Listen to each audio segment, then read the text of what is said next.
Между прочим, в 50 каком году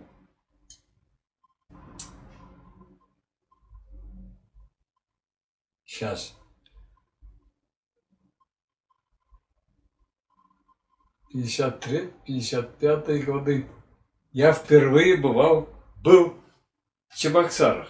Мгм. И был поражен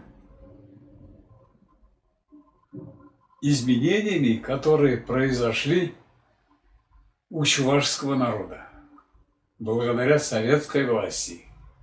Мгм. Мы с Семеновым приехали. И я там выступил еще, добавив по-чувашски выступление о дружбе народов, что и в этой дружеской обстановке нам только малова и никаких каялва, в общем. И гром аплодисментов. И Суков уже был тогда первый секретарь. Мы очень удивились, что у нас, оказывается, что такое Чувашская республика. Когда люди одной национальности сосредоточены и живут вместе, они могут чудеса творить. В то время уже Чувашия имел орден Ленина. Вот этот город Канаш построился. И от Канаша до Чебоксар великолепнейшая шоссейная дорога была. У нас еще таких не было дорог. Чувашия имела орден Ленина за строительство дорог.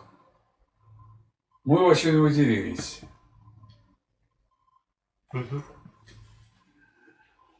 И когда потом я еще изучать начал, оказывается, самая густонаселенная территория Советского Союза это была Чувашия. Густонаселенная, теснонаселенная. Я гордился, конечно. Вот мы гордимся татарскими деревнями. Ты ведь бывал, наверное, всегда вот на окнах цветы. И очень красиво это смотрится. Это мы видели в Чебоксарах и чувашских деревнях. Тогда уже.